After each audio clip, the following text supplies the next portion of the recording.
news tonight, His Majesty and the Kenyan President discussed cooperation in a host of sectors and agreed to coordinate in the fight against terrorism.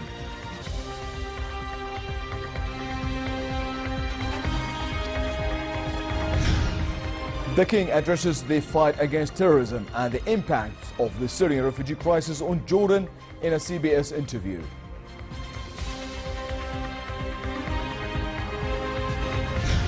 And aid convoys reached besieged Syrian towns for the first time in months as warplanes pound Aleppo.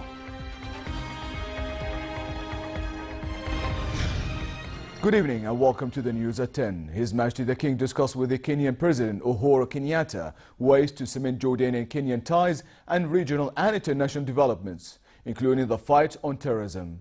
During the talks held at the Presidential Palace in Nairobi and attended by officials from two countries, King Abdullah said Jordan is keen to build closer relations with Kenya in political, economic, investment, trade, pharmaceuticals and medical tourism sectors. Jordan plans to open an embassy in Nairobi, a move which they said would upgrade the level of relations.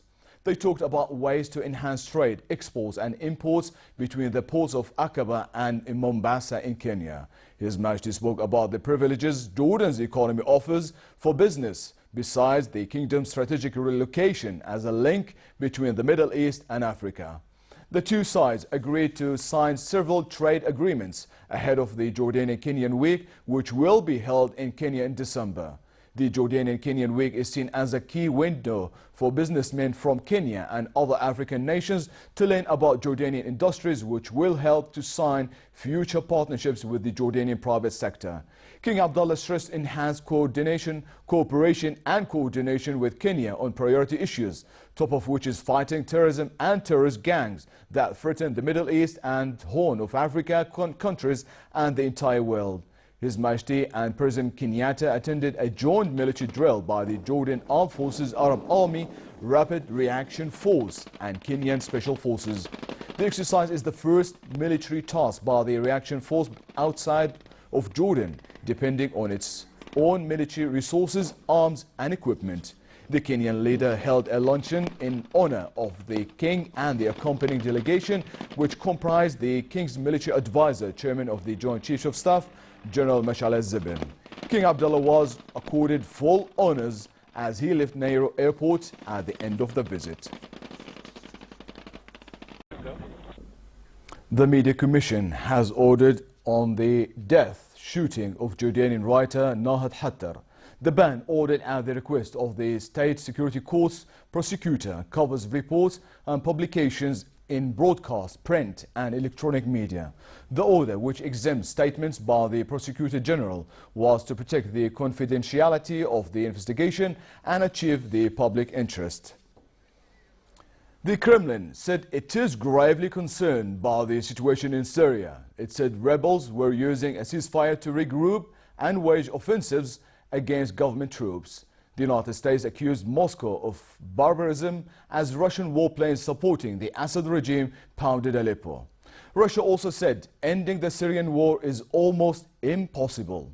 Meantime, aid convoys reached besieged Syrian towns for the first time in months. This report has more. The United States called Russia's action in Syria barbarism, not counter-terrorism, while Moscow's UN envoy said ending the war is almost an impossible task now, as Syrian government forces, backed by Moscow, bombed the city of Aleppo. The United Nations Security Council met yesterday at the request of the United States, Britain and France to discuss the escalation of fighting in Aleppo. What Russia is sponsoring and doing is not counterterrorism, it is barbarism. Instead of pursuing peace, Russia and Assad make war. Instead of helping get life-saving aid to civilians, Russia and Assad are bombing the humanitarian convoys, hospitals, and first responders who are trying desperately to keep people alive. UN Syria mediator Staffan de Mistura appealed to the Security Council to come up with a way to enforce a cessation of hostilities. I'm still convinced that we can turn the course of events. We have proven this more than once before, because any sign of me resigning would be a signal that the international community is quitting the Syrians. And the UN will never quit the Syrians, and neither will you. Syria's Foreign Minister Walid al-Muallim told a Beirut-based television channel the rebels and the United States are responsible for the failure of the ceasefire. The United Nations World Food Programme, meanwhile, said aid convoys reached besieged Syrian towns for the first time in months. Today marks a very important day. Since 5 months we were not able to come to the 4 towns, and we are in Madaya now. And we finally got this convoy rolling into Madaya, and we are unloading, as you see now. People here complain that winter is coming, they don't have clothes, they don't have firewood, they don't have wood to cook. They're actually burning carpets, they're burning furniture just to cook and also to produce fuel. In Aleppo, dozens of airstrikes hit rebel-held areas of the northern city overnight.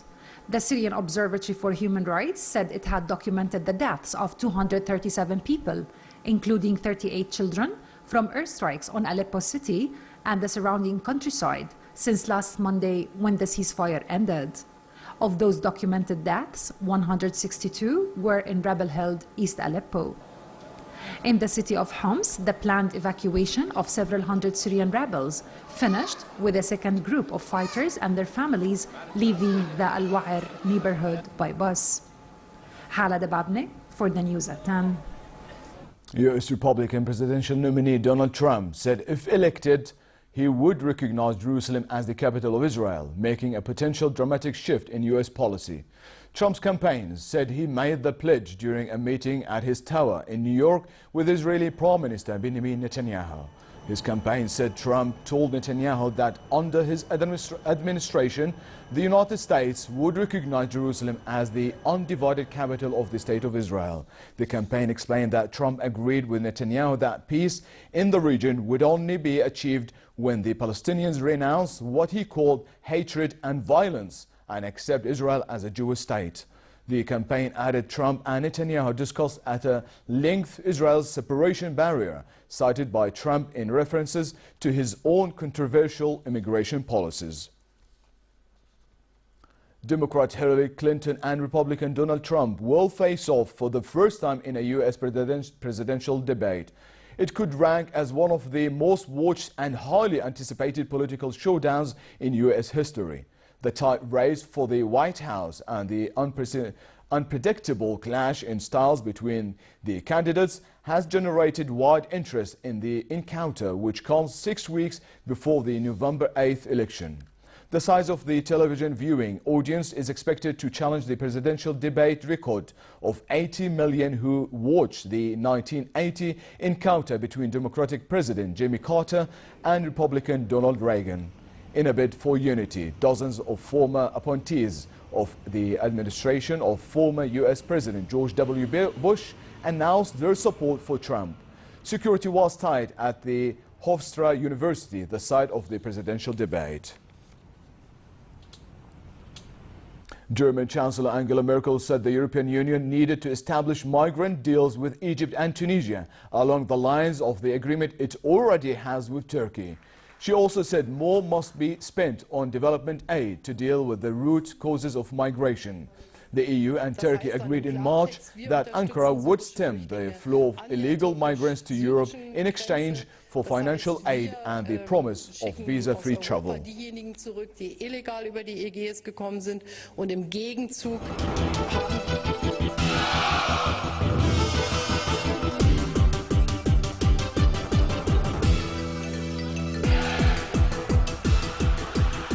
Swiss duo Kurt Freidin and Pascal Wittprach-Tiger won their second successive long-distance balloon championship after a 58-hour journey that saw them travel 1,803 kilometers from Gladbeck in Germany to Stravos in Greece. The race began on September 18th with 2 teams, each from Switzerland, the United States, Germany, France and Belgium, while a single team participated from each of Poland, Netherlands, Lithuania, Spain, Britain, Austria and Australia.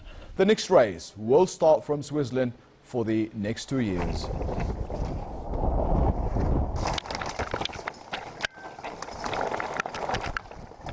Put it there, mate. We're alive, that's all that counts.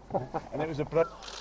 Leicester City will bank on the inside knowledge and goal threat of Porto's Nimeni's Islam Slimani ahead of their Champions League Group G clash tomorrow.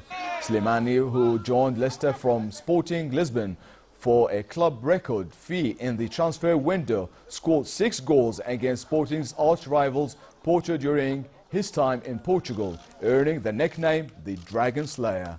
Leicester will be looking to rebound from a 4-1 defeat at the hands of Manchester United at the weekend, which followed a 4-2 home defeat to Chelsea in the EFL Cup. And finally, the weather forecast: fair for the rest of tonight in many regions and also moderate in the Jordan Valley and the Dead Sea. Similar conditions will continue across the country tomorrow with a high of 27 degrees in Amman and northwesterly winds. The Gulf Aqaba should expect a mild autumn day tomorrow with northerly moderate to brisk winds and slightly high seas. Next are the lows and highs for tonight and tomorrow.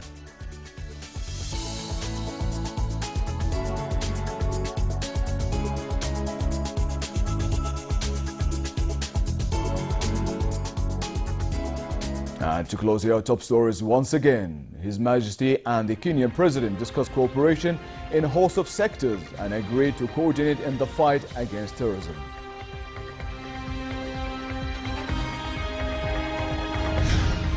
The King addresses the fight against terrorism and the impact of the Syrian refugee crisis on Jordan in a CBS interview.